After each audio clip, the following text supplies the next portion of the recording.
In a damp garage in County Down, Northern Ireland, one car sat untouched for 28 years, 13,000 miles on the clock, a single owner. When it finally surfaced at auction in 2019, most people watching had never even heard its name. That car is on this list. It's just one of 10 machines you're about to meet, built by hand in tiny workshops by engineers who refuse to let the British sports car die. We're counting down all 10, from the most affordable to the most coveted, ending with the one that still turns heads harder than anything else on the road today. The 1980s were brutal for British car makers, and Japanese rivals were closing in. What emerged instead was a wave of wedge-shaped, composite-bodied coupes. This is their story. Number 10. Ginetta G26. We begin with the car that started it all for its maker. When Ginetta's rounded G21 flopped, the Walklet brothers needed a lifeline. Their answer was the G26, a wedge-nosed coupe on a galvanized space-frame chassis engineered to resist rust, with doors and windscreens borrowed from the Ford Fiesta and mechanicals from the Cortina.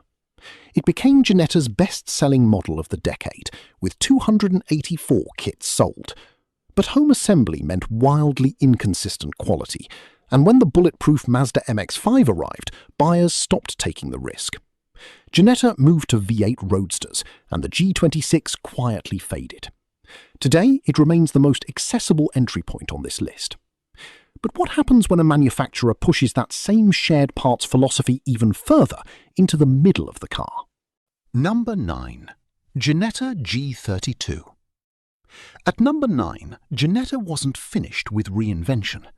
Under Ivor Walklet, the company tried to shed its kit car image with the G32, a proper turnkey mid-engined coupe. The trick was almost absurd. The front suspension was literally a Ford Escort's rear suspension flipped 180 degrees. Launching into a deep recession against the untouchable Toyota MR2 was a losing battle. Only 115 were built before Ginetta pivoted to V8 power again. If Ginetta could reinvent a Ford's underpinnings, what happened when another manufacturer rebuilt an entire car around a modern donor instead? Number 8. Midas Gold Coupe. Climbing to number 8, Harold Dermott re-engineered his Midas Coupe around the Austin Metro, wrapping it in a self-supporting fiberglass monocoque, the first of its kind to pass the UK's brutal mirror crash tests. Formula One designer Gordon Murray fell in love with it, personally suggesting aerodynamic tweaks that dropped its drag coefficient to 0.32. He liked it so much he bought one himself. Production hit 6 to 8 units a month, until 1989, when a fire tore through the Corby factory and destroyed everything. The company folded. Speaking of small, devoted teams, one manufacturer in Northern Ireland was about to try something even more ambitious, moving the engine to the middle. Number 7. Clan Clover.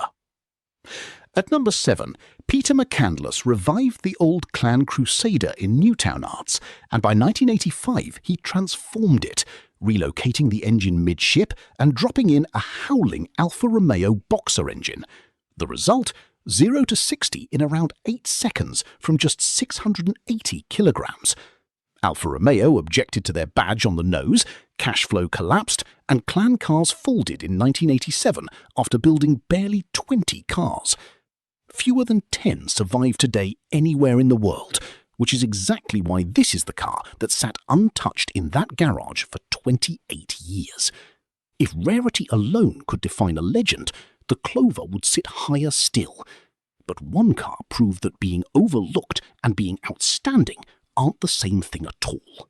Number 6. Lotus XL. Number 6 belongs to a car facing financial collapse, Lotus itself. Founder Colin Chapman struck a deal giving Lotus access to Toyota's parts bin. The XL married Lotus's galvanized backbone chassis to a bulletproof Toyota gearbox and differential. It beat the Porsche 944 in press tests and sold 2,075 units, more than any car on this list. yet it lived in the shadow of its glamorous sibling, the Esprit. Today, it's arguably the most undervalued classic Lotus you can buy. While Lotus built for volume, one manufacturer went the opposite direction entirely, chasing a decade-long dream that arrived far too late. Number 5. AC3000ME. At number 5, this mid-engined wedge was conceived in 1972 and meant to launch by 1974.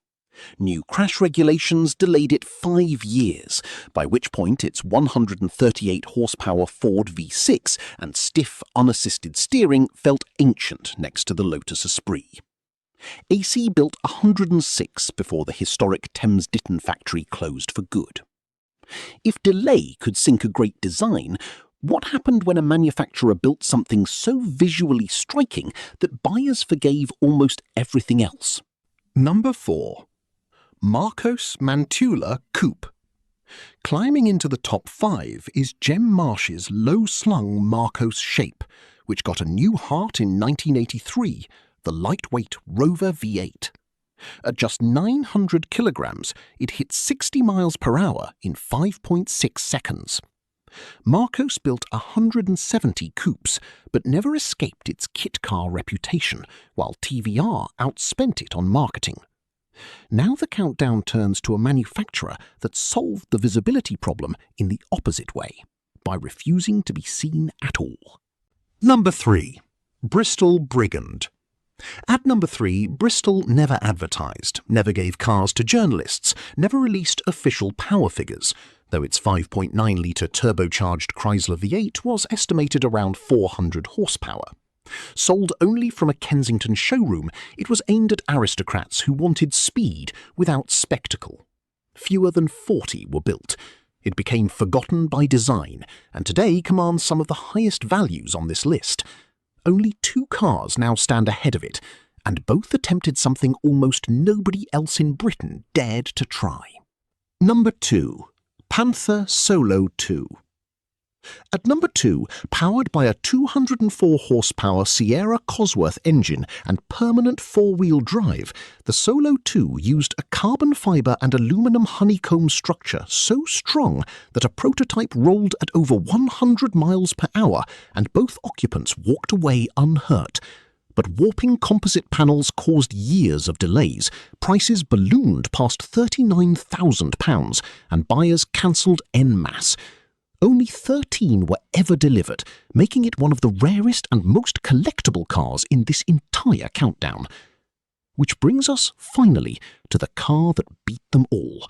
Not on paper, but on pure, unrepeatable presence. Number 1. Aston Martin Tickford Capri. It began with John Miles, a former F1 driver, modifying a Ford Capri to fix its tail-happy handling. That project caught Aston Martin's Victor Gauntlet, who personally funded it when Ford pulled its backing.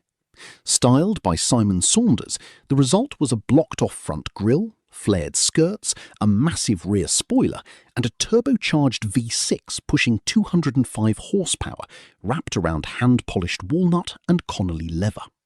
Only 80 were built, each taking 200 hours of hand craftsmanship, a blue-collar icon transformed into an aristocratic grand tourer, and the fastest appreciating, most head-turning car of them all. 10 cars, 1 economic storm, 1 shared toolkit of borrowed Ford parts, fiberglass bodies, and sheer stubbornness. Some, like the Excel, sold in the thousands. Others, like the Solo 2, barely made a dozen. But every one of them proved British engineering ingenuity didn't die with the Roadster. It just changed shape. And of all of them, it's the Tickford Capri that still stops traffic today. If you want to see what happened when British engineers stopped compromising altogether, where 400 horsepower estimates and hand-beaten aluminium panels were just the starting point, watch our deep dive into Britain's most secretive luxury manufacturer, Bristol Cars. The Brigand was only the beginning of that story.